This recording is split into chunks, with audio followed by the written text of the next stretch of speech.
Good evening. This is the last Monday in the month of August. That means that summer is winding its way down, and I cannot be happier that you decided to spend some time with us this evening because we have an extraordinary lineup of guests on this evening's broadcast. These are people who I admire for all the reasons that after tonight's show, I think you will admire them as well. It's been a quick summer in many ways, but now that we're wrapping things up for the summer, I can think of no better way to do it than by talking to young people, understanding what their hopes are, their dreams, their fears, their concerns, so that all of us can support them in making Oklahoma a better place for them, for us, and for generations to come. All that's on tonight's The Hamilton Report.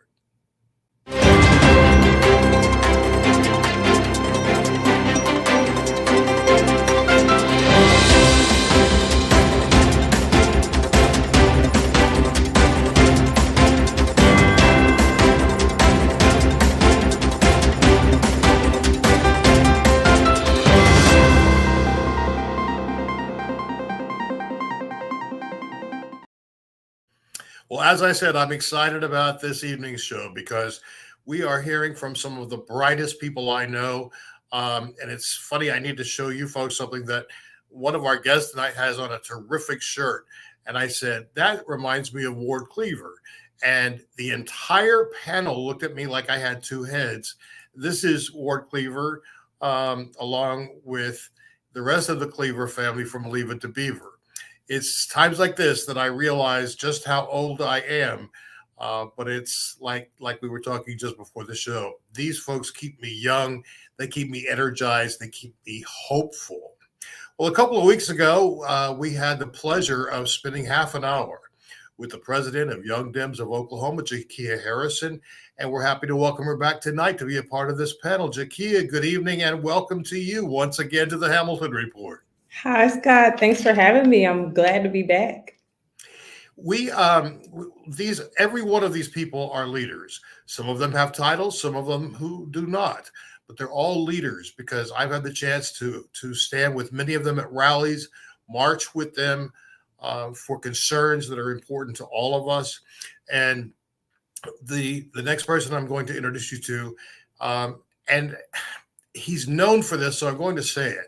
He is the youngest member of our state legislature, but his qualifications go much beyond his age.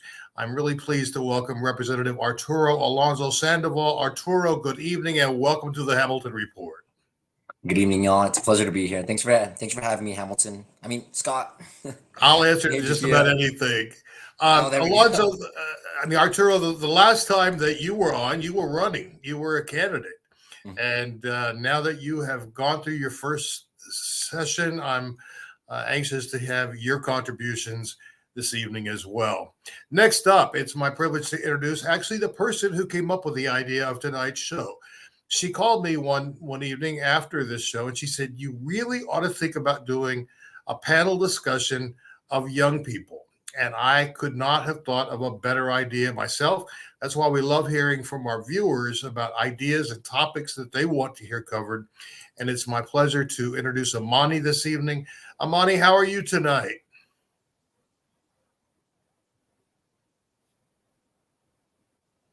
We do have a little bit of a lag. So, Amani, can you hear me okay?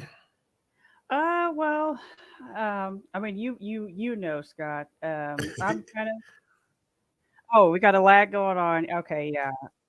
That's okay. Yeah, you're kind of lagging. So tell me why you thought this was important. I don't know what to do. Amani, we're going to come back to you in a moment. I want to continue introducing the rest of our panel. This is a young man that I've known for the last few years. We've had a chance to work together, and I'm always impressed with his wisdom and his abilities. Dakota Christian, good evening, sir, and welcome to the Hamilton Report. Hi, Scott. Thanks for having me. I'm excited. This is your first time appearing on the show, isn't it? This is actually, yeah, it is. I'm excited. Well, I'm excited to have you. Next up, the president of College Dems of Oklahoma, Lindsay Smith. Lindsay, good evening. I'm so glad you could join us tonight. Yeah, me too. Thank you so much. I'm so excited to be here with all of my closest friends. Now, where are you in school? I'm in Stillwater right now. I'm at OSU and I'm an incoming senior. Well, as of this week, Okay. I am a senior. So Very good. Congratulations. And also a part of College Dems, Cameron Paulson. Cameron, good evening. How are you tonight? I'm good. I'm really happy to be here. Thank you so much for having me on. Well, I'm delighted that you're here with us this evening. I'm so thankful for all of you. And I'm going to, I've missed one person. This is somebody that I work with very regularly, and also someone whose intellect far surpasses mine. And I'm grateful to call him not only a colleague, but a friend, and that's Dan Williams. Dan, good evening. How are you today? Good evening, sir. I'm doing quite well. It's good to be here on the Hamilton Report. So let's see. You are the special advisor to the ODP chair, CD5 secretary, and the corresponding secretary. The chief of staff to YDO. I'm sorry, I really missed that. No So worries. yeah, you've got a lot going on besides working a full-time job and being a caregiver, and yet you decided to join us this evening. So I'm grateful for that, Dan. Thank you so much. Thanks for having me. And I would invite our viewers, please, to join in this conversation. We want to hear from you. We want to have your questions and your thoughts as we go through our time together this evening. Jakia, we spoke quite at length about YDO and where things are with your organization. But I'd like to take this to a little more of a personal level. And what is it that motivates you to be so involved with young people right now? So, what I am capable of seeing every day, because and during the day when I'm not democrating after 5 o'clock, I get the pleasure of working at the state capitol as a legislative assistant. And one of the things that I have noticed, of course, is the average age that is at the Capitol. There are not a lot of young people that are being representatives or senators at this point in time, and so um, we don't really have a voice in that building unless we show up more. And so the only way that we can show up is by actually engaging, voting, making sure that people know what's going on. And so that's a big deal, that I really want to make sure that I'm doing my part and making sure that I'm doing something about it. Something I also noticed during the times of 2020, we're going through COVID, George Floyd is happening. I noticed the level of activism that was happening. So all of these young people were being activists, but they weren't politically engaged or weren't voting or weren't talking about the things that come after the activism. And so that's something that I really want to do, is build an infrastructure to be able to make sure that those young people are transferring the activism portion of what they're doing into the political side of what they're doing, and hoping. I'm gonna stop you right there for a minute, because you immediately slid right back into your YDO president chair. And I'm going to ask you to take a step back. Yep. And what is it that motivates you to do this work personally? It's the skin I'm in. I can't do it any other way. It's the skin I'm in. I'm a Black woman in Oklahoma. It's easy to sit me to the side. It is easy to negate the things that I have to say day to day. And all of this has become me as a person. I think that's kind of the way that I can even put it, is that all of the politics that I talk, all of those things, that is who I am as a person day to day. And so it is important for me to be able to stand for myself, making sure that I am seen in the space, because I know so many people that are not, and making sure that those voices are not pushed aside is probably the most important thing for me. Thank you for that. And Monty, I'm hopeful that you can hear me better now, because you and I have had this conversation so many times, and what Jakia just said, she said it's because of the skin I'm in, and you have shared the frustrations with me being a young Black woman in Oklahoma and what that means. You and I marched in one of the very first Black Lives Matter marches in Oklahoma City. And we were not 5 minutes into it till we started hearing the chants of all lives matter. And I remember how distraught you were over that because of the way it weakened the message. How are you feeling more or less hopeful than you did a few years ago, being a young Black woman in Oklahoma? Honestly, I feel kind of just nihilistic about it all. Like I just kind of like divorced myself from just the reality of it. Possibly because I just don't see myself like I'm not going to be in America much longer. So my attachment to Oklahoma is non-existent in the sense of like I don't feel I don't really feel anything. I mean, I guess if I could, it would honestly be just disappointment. And I'm so appreciative of your frankness there because I would venture to say that that is something that many young people feel. Um, Lindsay, I'm going to go to you because it's got to be hard working with college age people because I'm sure that many of them share Imani's feeling of just hopelessness in Oklahoma. What motivates you, though, to say, wait a minute, I've got to try to make a difference in this state where I call home? Yeah, so kind of what's me going through all of the tabling events and things that we hold on campus is the students that come up to us and say thank you for being in this space, and the administrators and the faculty that thank us for standing up where we are. Because so many of us do feel completely disenfranchised and feel like people are making decisions for us. And that's why I'm so grateful for people like Arturo, who are in the House, who are doing the work that needs to be done. And it sets a great example because so many of us feel like there's nothing we can do. So what we're doing with the College Democrats is trying to make these college students feel like they do have a voice, and get them connected to legislators. But I completely sympathize with everything that Imani said. I am a 2020 graduate. Whenever I joined college, none of the clubs were active on campus. That's not unique to OSU, that's across the nation.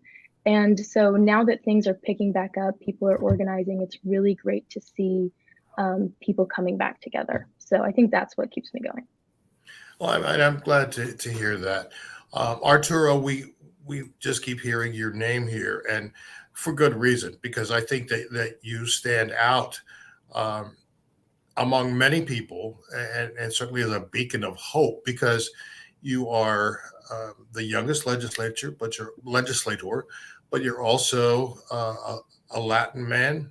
You are your family is here in Oklahoma. This is where you reside. This is where you decided to serve and move into public service. That's also a hell of a responsibility because you've got Definitely a is. lot of Oh folks man. looking at you. And Darlene Browers commented a moment ago. She said, as a senior citizen, seeing these bright young people serving their country in this way, it's very encouraging. But I just want to take a moment to acknowledge that that everything you're doing, it comes at a personal price to you, doesn't it? Many days it does, yeah. It can definitely be taxing on being I guess, a young dude in the world of politics, because politics, y'all, is wild. Um, and I know my story. A year and a half ago, I was not politically engaged. Engineering students tend to be some of the most politically disengaged communities out there. Um, but I've always had a heart for service, and I know you asked some people, what motivates them, and a big thing that motivates me is trying to really show young people that, we're incredibly important stakeholders in the decisions being made, because the decisions we're making right now within the legislature and at different levels of government are going to impact us so much more than a lot of the older legislators that are currently in office. and thankfully so. I'd like to see a show of hands, please. How many of you watched the Republican debate last week? Ouch, parched. Yeah, I suffered through it. And honestly, there was so much anger. There was so much Christian nationalism and white supremacy on display. I mean, look, you've got a guy on there who is a Hindu, and he's lifting up white Christian nationalism as some kind of a goal for this country. I found that terrifying. But he went on to say over the weekend that Juneteenth is a useless holiday. These are not the kind of people that represent the average American. And yet, how do we break through? Dakota, I'm asking you this question now. How do we break through the noise that we hear from the other side, which is very loud and frankly quite uneducated? If you look at the people that go out to these maggot rallies, and yes, I did put a T on that word on purpose. If you look at them and hear what they have to say, they are willing to march into hell with one man, and yet they call themselves Christians. They lift themselves up as being better than everybody else. How do we begin to break through the noise, Dakota? That's a good question. I wish I had the exact answer, but I think a way forward is by actually listening. I think we've got to meet people where they're at, listen to why they've came to those conclusions, and talk about why we came to our conclusions. We call that kind of method in campaigning deep canvassing. We do a lot of education through that way, and it takes a long time. It's starting to knock doors like yesterday, and going all the way through the election, in getting people from all walks of life to come together and agree on what 90% of the time we agree on things, but what you hear at the Republican national debate, right, is the 10% that we'll never agree on. So it's focusing on what unites us rather than what divides us. And I think that's well stated. Cameron, I'm interested to hear from you and what you think we need to be conveying to young people. What is the hope? Because our chair, Alicia Andrews, is fond of saying they scare people to the polls while we encourage and give hope for people to go vote. How do we present people, particularly young people in Oklahoma, one of the reddest states in the universe? How do we lift up hope as a message for them, Cameron? Well, at first, you can't blame Gen Z for feeling so indignant about the political arena that we've been given to us, and the climate crisis as well. Housing market isn't looking good. Things like this, Gen Z really has been handed to us. So many people in our age group are feeling burnt out, and they're 20, they're 25, they're 30. So from an outside perspective, coming from New York City to Oklahoma, I see a change in behavior from angry and motivated and wanting to fix things to going to Oklahoma and seeing, I don't care. And, 34% of young people in the 2020 election actually went out to the polls. So the vast majority didn't. So I think at this point, the way to reach them is to convey the importance of voting and convey the importance of your vote matters, even if it's just one. Many of the seats in the state house and the state senate, they go uncontested. And as part of the College Democrats, we want to be a vessel of action to make sure that changes. So in the end, voting is the key to doing that and getting young people out to vote. Thank you for that, Cameron. Imani, I'm going to go to you again. Can you, and believe me, I understand being disaffected and feeling no connection to the place that you have called home for most of your life. Can you think of anything that would have, um, I guess, slowed that progression for you if something had happened differently along the way, politically, or with a politician or with a movement? Is there something that would have stopped you in your tracks and said, "I can get behind this"? Oh, I've never thought about that before. I don't think so, to be honest. Okay, and Um, again, that's a very fair, honest answer, and that's what I wanted from this group, because not all of us are looking at things from the same perspective. Um, Cameron, you said that that you came here from New York. Well, I did too. I grew up here, but I spent most of my career in New York, and um, but coming back, I felt like I was in some ways really taking a step back in time. And Dan, I'm going to go to you now because you have just jumped in with both feet. And I know that you have visited every single county in the state of Oklahoma. And frankly, you and Chair Andrews are the only two people that I know of that can say that. I can't say the same thing for our lackluster governor or uh, honestly anyone else. So you have a deep love for this state and the people here. How is it that you didn't get turned off and say, I, no, no, no, I've seen it all, and I've been in some of the worst places anywhere. But what made you just say, I'm going to stay with this? I need to move forward. I need to have a voice here.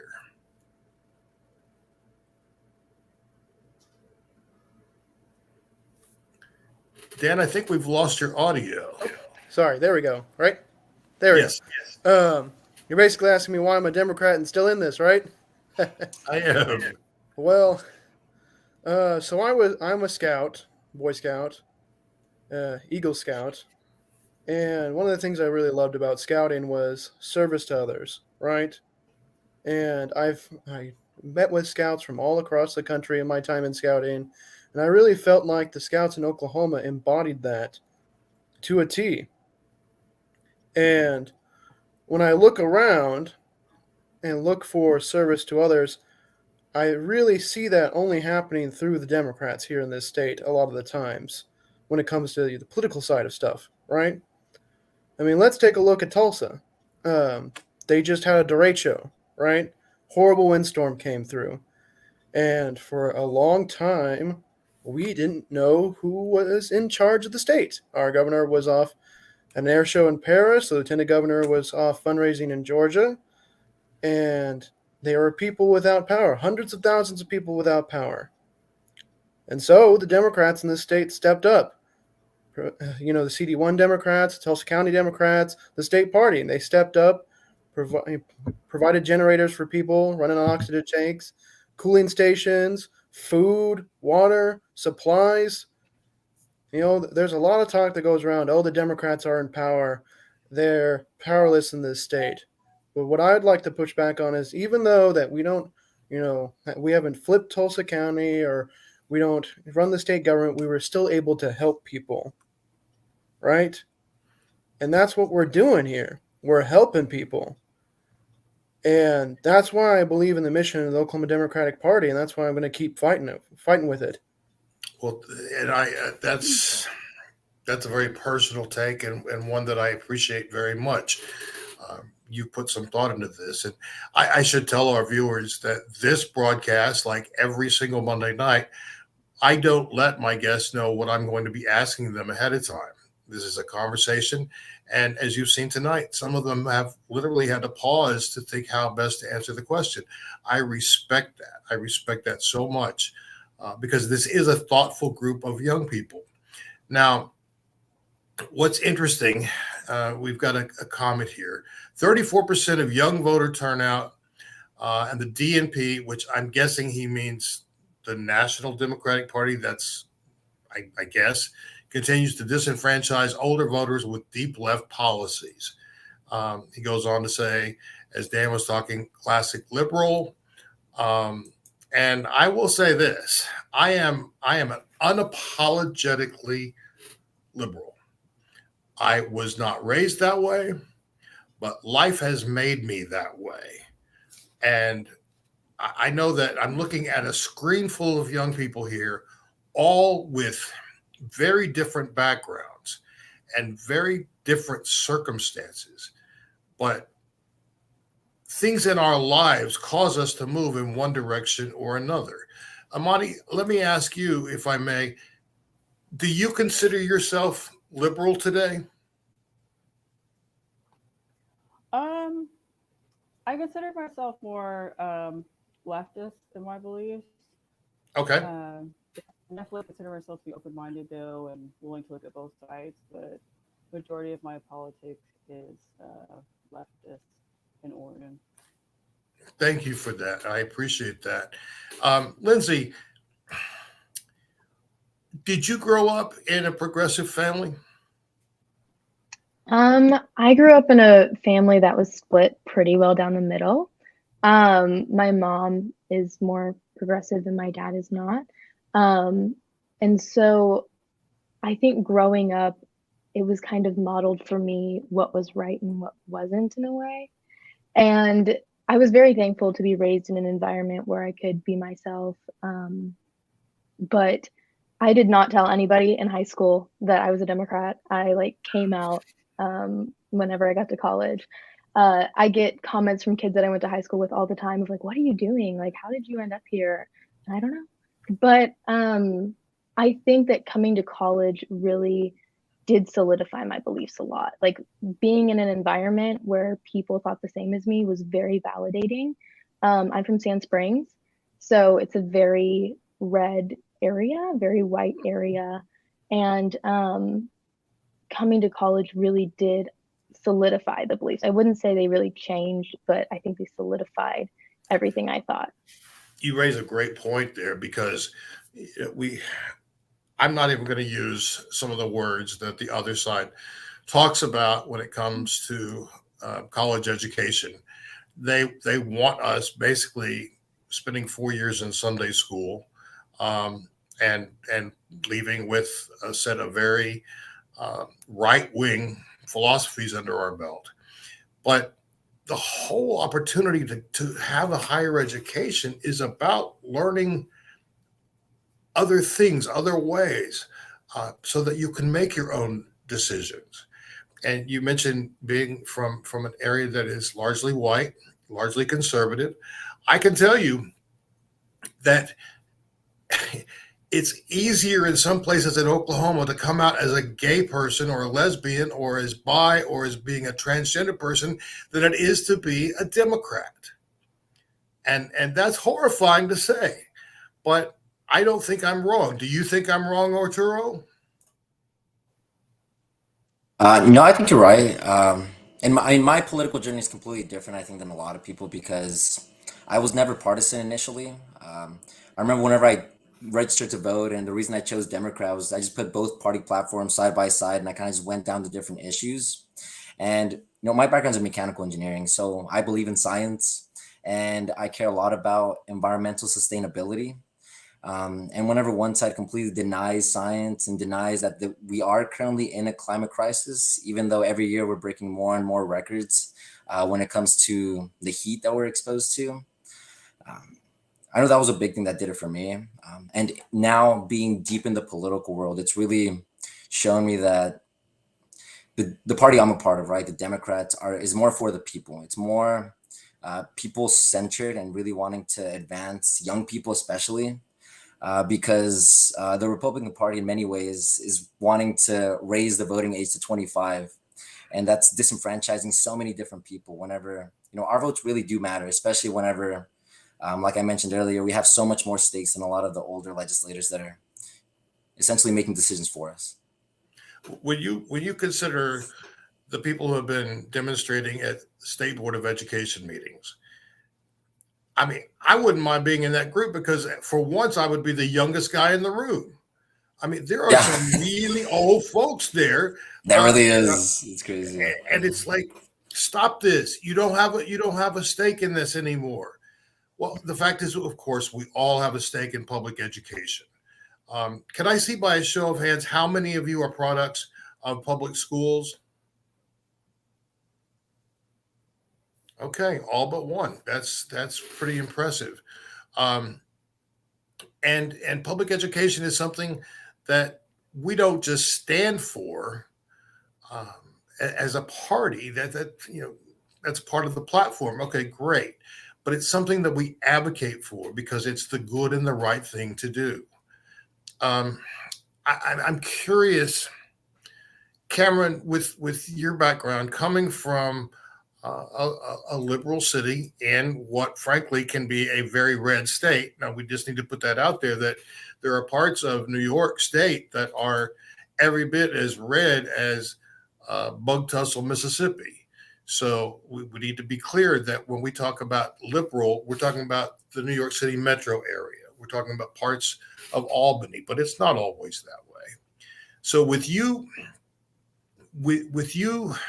coming from that environment to one that is so completely different than what you were used to, what was your initial feeling?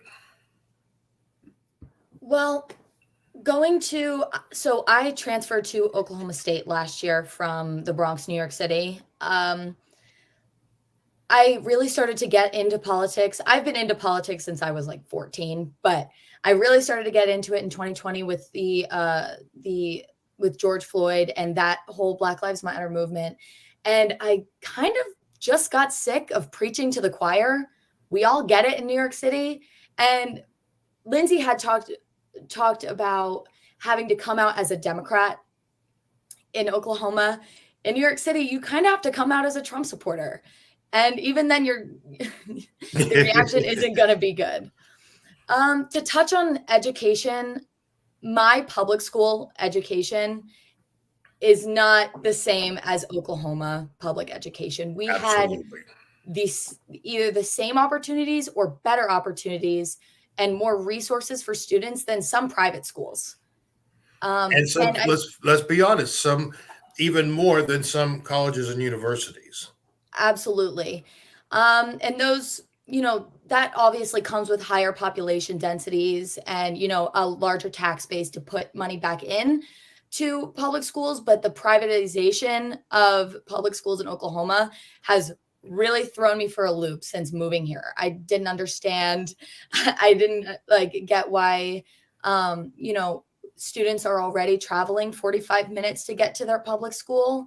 So giving them the opportunity to go to a private school, potentially even further away with a voucher rather than just funding public education is, I had never seen that before. And it kind of opened my eyes. And, that's partly the reason I wanted to come to Oklahoma. My grandmother lives here. She's seen the deterioration of the Republican Party in this state and federally. And this is somewhere where I feel like I can make a dent and I can help be a part of making that change, especially with all of these wonderful and super, super impressive young people here. I'm glad for that perspective. I truly am. And Monty, that's different from your experience. You're seeing this with a lot of history as being a young Black woman in Oklahoma, particularly one who is sensitive to the needs of others. And I know that as you have shared with us tonight, that you don't plan on staying not only in Oklahoma but in the United States for much longer. Yeah. If you could offer a word of advice of hopefulness to young people, what would that be, Imani? Well, let me just say, despite like my personal feelings about kind of like the state of politics in America, I do have tremendous hope for young people, especially young women and girls in this country. There are so many young women and girls that are standing up to porn, to abusive relationships, and and I see a lot. I see a lot of hope there, and I see a lot of promise. I see women in law, trying to change laws in regards to human trafficking and things of that nature. So, despite my own personal, uh, I guess you could call it despair, I do still have immense hope for the people coming up behind me, and I encourage them to never give up, even if it may seem hopeless at times. It may feel hopeless. Um, you are making a difference in even if it's just one person's life. I think it's worth fighting for change politically, socially, culturally, uh, and if you feel it in your heart, you got to do it. You got to answer that calling. So um, I hope that works. Thank you for that. Let me ask you, Dakota, the same question. What someone younger than you, someone who's in high school today, Mhm. and they're like, I cannot wait to get out of high school. I am leaving this godforsaken place and I never want to come back. What hope would you give to them, whether it be staying in Oklahoma or if they've already made up their decision, their mind to move elsewhere? What is some hopefulness that you could impart based on your own experiences in Oklahoma? Well, I think we've hit rock bottom, so there's nowhere but going up from here. I think it is very evident also that our voices aren't welcome. You can see it. We've kind of alluded to it in this call. Is right here where I am in Tulsa. We are seeing threats to elementary schools. We're seeing people follow the youngest school board member at TPS home. We have threats on her life, and there it's a no-brainer as to why they are the target, right? The younger voices are scaring the older generations because we're our voices haven't been heard, and they want to keep it that way. So now more than ever, it's important that you stay in Oklahoma and you start advocating for what you believe in. Thank you for that. Um, Another comment: everyone deserves a great education. Free meal to all children should be a part of each child's education, K through 12. I'm grateful that you posted this. And he goes on to say that we are focused too much on the need for a college education when we should be investing more in VOTEX. I agree with that. I think if I had a child today, as a matter of fact, I mentioned this over the weekend, if I had a child right now who was in high school deciding what they were going to do, I would say, please be a plumber, please be an electrician, because you would be helping dad out for sure. We all are going to have these needs. But let's talk a minute about the whole notion of free school lunches, because Oklahoma is a, a food desert for many communities. And Jakia, living right here in Oklahoma City, that we have food deserts right here in the city. The Northeast side has made tremendous progress, in large part thanks to Nikki Nice and her leadership on the city council. Um, but other individuals have played a crucial role in that. But when it comes to school kids, a full quarter of our school children go to bed at night not knowing when they're going to eat again. How much more of a basic necessity is food? I mean, there is nothing greater except perhaps housing. But even if you are housed but have nothing to eat, your chances of survival are not good. Right. So I actually just made a post about this on X the other day. And Dan's laughing because it went viral. Because I just made a post about the fact that another state had implemented a free breakfast program for children where it allows 1.7 million children to have access to breakfast. Um, and that was really important to me because if we have a savings account that says that we can be able to actually spend the money, spend the dollars to be able to Billions of dollars, billions with a B. be billions to be able to do that, then that is something we should do. That's an Oklahoma I dream of. And so 1 in 5 children actually do go home hungry. And that wasn't my life, but that was a lot of kids that I went to school with. I grew up in a food desert. I grew up in Northeast Oklahoma City. And so until the last 5 years, we haven't had access to a grocery store. We had to drive outside of the 20-mile radius that it says that you're supposed to be able to get to an actual grocery store. And I think people aren't really paying attention to that. When that's happening in the urban core, we also neglect the rural parts of our state where that is also happening as well.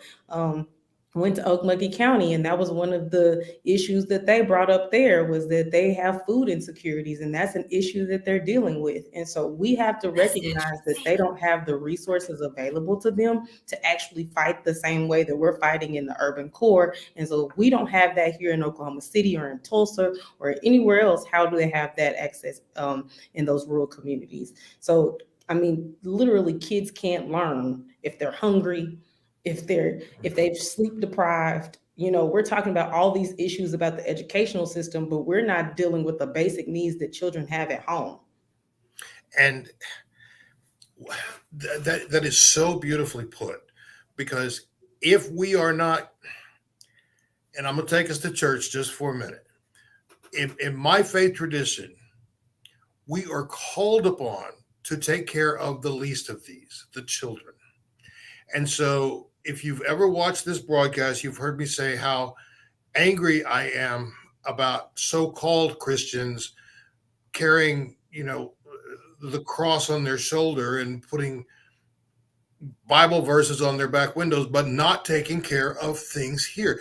It's time for us to reprioritize the way that we spend our money, the way that we use our resources. And Jakia, you really hit that on the head. Dan, how do we begin to do that in a way where we're not just talking amongst ourselves? How do we make that a broader mandate, if you will? Well, real simple. We elect more Democrats. That's kind of the core crux of this. We talked about ideology earlier, and I got a degree in political science. I got a master's in public administration. I've studied ideology in and out for 6-7 years at this point. My ideology is electing Democrats, right? And maybe that's a little funny, but you look at look at Kinder Horn, for example, right? And when Steve Russell was in charge, he'd have a town hall every blue moon. And then you get Kinder Horn in there, and she has a town hall, once every 2 weeks? The most the most of her entire class. I think the most in Congress in general. And then she was out there helping constituents, had the best constituent service of any member of Congress. And it's those real tangible impacts. If you look at the constituent service of Democratic members in our state House and Senate versus the Republicans, routinely they're serving more of the constituents, partly because they're in a lot more competitive districts so they've got to, but also because there's that fundamental difference. Democrats believe that the government should help folks. I'm not talking about, we should take over everything, this, that, and the other, but we have a fundamental belief that the government is built to help people. It's not a back on the American, horrible thing on the American taxpayer. It's a tool to help folks out. And I think at the very basic level, we have to elect more people who believe the government should exist and exist in a way to help people, instead of always talking about it from an angle of, we should save as much money as possible. We should cut taxes. Certainly I don't get too jazzed about looking at my paycheck and seeing how many taxes are taken out of it. But I do take some pride in knowing that my tax dollars do go to people to help them, right? I'm glad you said that. When I was talking about public schools a moment ago, I don't have children. I don't have grandchildren.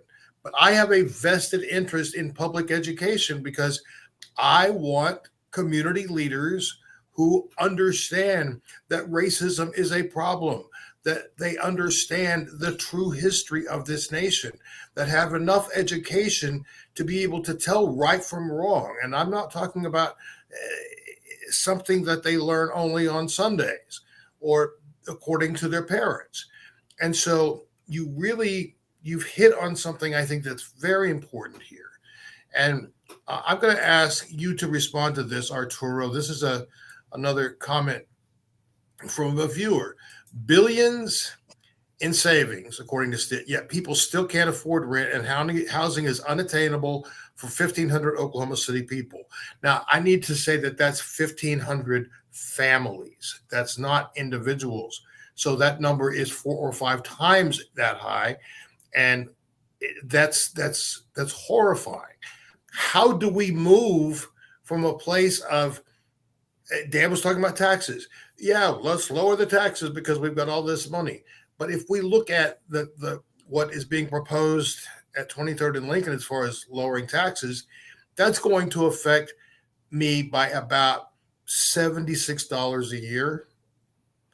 Whereas if I were rich, I would be saving so much money. And so there is a big division between the needs of the people and the way we are approaching things. So how do we get to a place that Dan was saying, where besides electing more Democrats, how do we keep this conversation going, but outside of our safe spaces? Yeah. I'd say so. One of the big surprises from my first year in politics and in office was the amount of incompetence there is in the legislature. Because and I know historically there's been tax cuts, and that put our state in a very bad position where we had to raise taxes, and we were essentially in a deficit.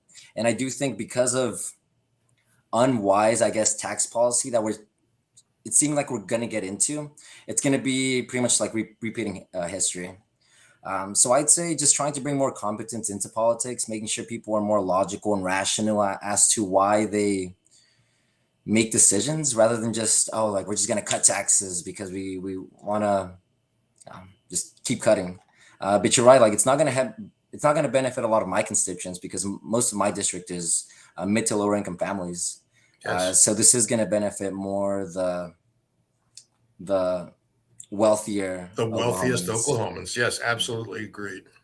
I should have said this to our audience before we got this involved in our conversation, and I apologize that I didn't. This broadcast is usually half an hour long, and we are now at almost 50 minutes, and I wouldn't change a thing about this discussion because this has been so helpful to me. But we're going to take the last few minutes and offer each of you a chance to give us some parting thoughts. We've talked about our hopes and our concerns, but what would you like to leave our audience with tonight, Lindsay? The other day, Kendra Horn said at a luncheon that if you aren't at the table, you're on the menu.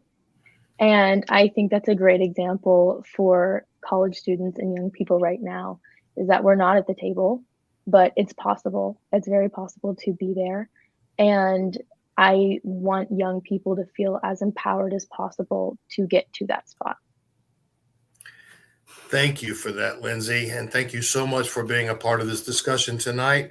And I look forward to having you on as a guest again, because I'm confident some good things are happening and will continue to happen with College Dems of Oklahoma. So to the president, Lindsay Smith, thank you for joining us tonight. Thank you, Scott. Let's go next to Jakia, because Jakia, you and I get to see each other very frequently, and that's always a joy for me because I love the work that you're doing. I love the passion that you put behind everything that you do. What are your parting thoughts for tonight? I think the most important thing that I can think of right now is that this is going to be a long stretch. This is a rally. This is not a sprint. This is a marathon.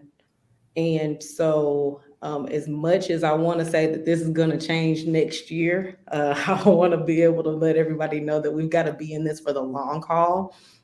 So please support the young people that are around you. I think that's the greatest thing that we could possibly have. The reason why I am capable of doing what I do in the Democratic Party is because I have people that pour into me and they listen to me and they feed into me every time that I have a conversation to make sure that I have the tools, the resources, the knowledge of this party, the knowledge of this state to be able to continue moving forward. And so I get to share that with others. So I ask others, our elders in the room, please pour into us so that we can continue to pour into others, because we are the people that are in the spaces. And so we can make those changes. Jakia Harrison, the YDO president, I am so grateful for all that you do, and I'm grateful that you could join us again tonight and be a part of this very important discussion. Thank you so much, my friend. Thank you, Scott. Dan, I'm going to go to you next. What are thoughts that you want to leave with our audience tonight? Something that they will take with them as they go throughout the rest of their evening and hopefully for a much longer time. What would you like to share? So as of today, there are 654,000 Democrats in the state of Oklahoma. You know, oftentimes we like to talk about ourselves as blue dots in a red sea, right? Well, 654,000 of anything is a lot. Yes, it is.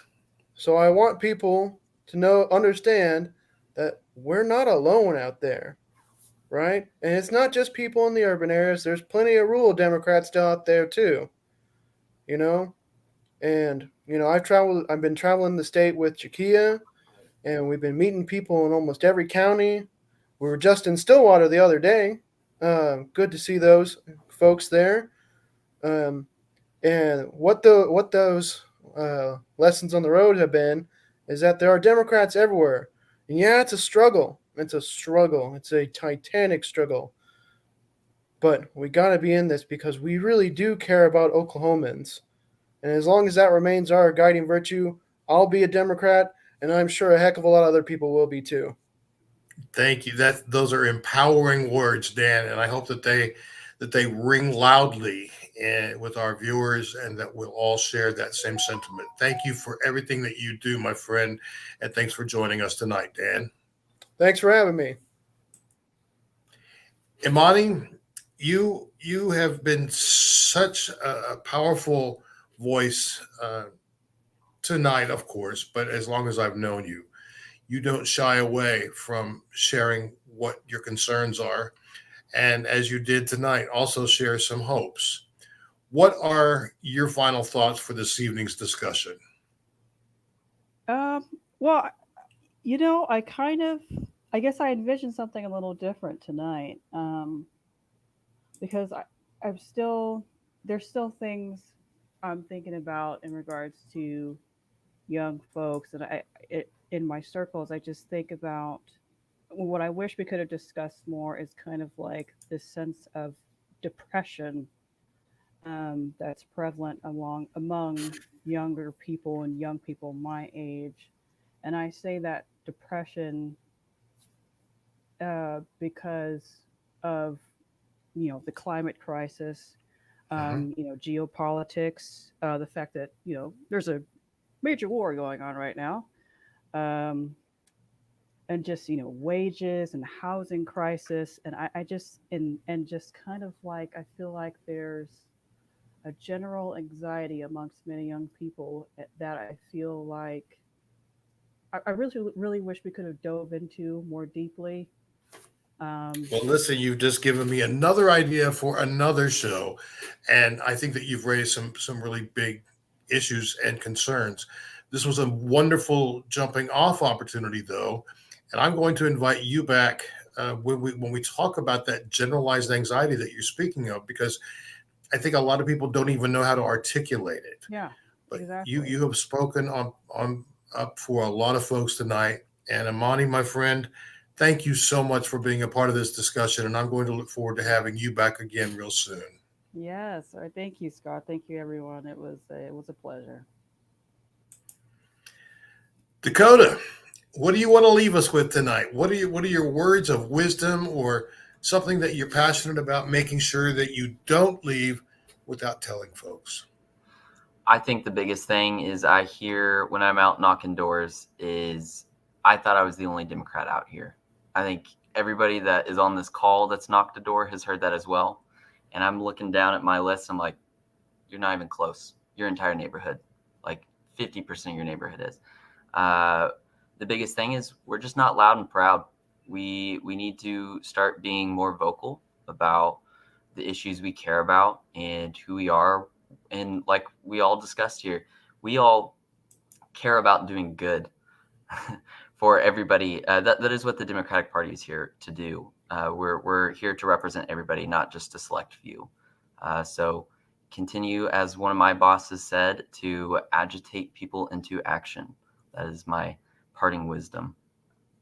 Well, thank you for that. And I'm glad that you underscored that we are not by ourselves. And Dan pulled up some powerful numbers to show us that there are lots of Dems in Oklahoma. But as our viewer just comment, Debbie Cook said, we've got to show up and we've got to quit hiding who we are. And so thank you for that, Dakota. And thank you so much for your commitment to being with us tonight and all that you do for the party and for the state. You're a great guy. Thanks, Dakota. Thank you for having me. All right, my fellow New Yorker, Cameron, I'm so happy that you were with us this evening. And I'm looking forward to hearing more from you about your journey here in Oklahoma. But what do you want people to hear from you tonight? Yeah, I'm excited. I'm excited to come back if you'll have me. It's nice to meet a fellow New Yorker as well. We're rare in Oklahoma. So I want to leave this session to tell our audience and the Democrats out there, especially the young ones, that from what I've heard this past year, something has clicked with the Democratic Party. We have taken that first step. And I want to leave everyone with the idea that we have a unique opportunity and a rare opportunity to go and make a difference and to go door knocking and to get Democrats elected. It is possible, and we are in the sweet spot for time. 2024 campaigns, elections are coming up, and I feel very optimistic about what we can do in this next coming year. That's great. And I greatly said as well, Cameron. Thank you so much for being with us. And I'm going to look forward to talking with you again real soon. Okay. Yeah, me. Arturo, my friend, just somebody that I admire for all that you do. What is something you want to leave our audience with tonight? Oh man. Well, I'll start with this. I mean, and I chose my slogan very intentionally because being a young legislator, I mean, the future is ours. The future is for the young people. And I think there's a lot that so many people can do. And Cameron said it right. I feel like right now we are in a sweet spot because it's the few months before next year, which is a huge election year. And we really need to do as much as we can to engage young people because young people have so much more power than they think. Our educational systems don't teach us how much power we have. And I think so many people are convinced that their vote doesn't count, but that's a part of playing into the system that doesn't, that's working the way it's meant to work. It's meant to tell and show people that, hey, like your vote doesn't matter. You as an individual can't do anything, but we can really do so much. And the pandemic really made us feel like we were alone in this fight, but we're not. We have so much opportunity to build coalitions, come together and really move forward in a way that benefits everyone and no one gets left behind. And this past year has really shown me that we have a lot of potential. At first, I was kind of skeptical. I was like, man, what the heck am I getting myself into? But in the people I've met, the experiences I've had as the youngest, one of the few people of color, a member of the super minority in an incredibly Republican state or a state that just doesn't vote, it's shown me that there's so much potential for us to really do some good work. And I do think in many ways, the party can do a lot more to really engage young people and get them excited and motivated. And that's a huge reason why I really am passionate. I guess I've formed a passion in what I'm doing because I've really learned how we have a lot of potential to do some good. Well, not only are you passionate, you engender passion among others to do this work alongside you. Thank you for all that you do, and thank you so much for being a part of this important discussion tonight, Arturo. Look forward to seeing you real soon. Wow, we've just spent an hour, a full hour, and we could have gone on much longer.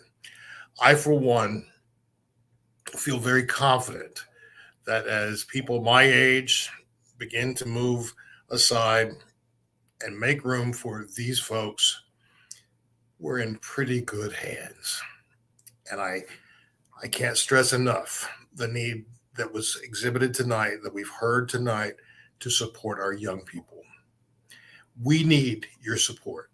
The Oklahoma Democratic Party, in order to do programming like this, in order to develop new training for our county officers and our folks who are dedicating themselves to running for election. We need your support. So if you can afford to make a gift of $10, we are grateful for that. If you can do $10 a month, that helps us so much more. Any amount is so much appreciated. And I hope that you will consider giving to the Oklahoma Democratic Party this week at okdemocrats.org/donate. It's been an exciting evening with some wonderful voices, and I'm encouraged, and I hope that you are too. I also hope that you have a wonderful Labor Day weekend next week.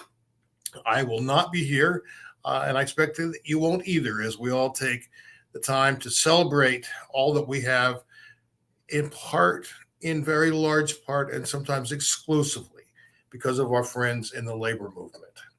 If it weren't for them, this country would be unrecognizable. So we salute them next weekend for Labor Day, and I will look forward to joining you the following Monday night. But until then, please take really good care of yourself and those that are around you, whether they're family, friends, or a stranger.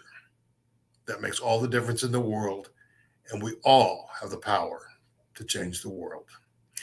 On behalf of all of us at the Oklahoma Democratic Party, I'm Scott J. Hamilton saying thank you once again for joining us. Good night.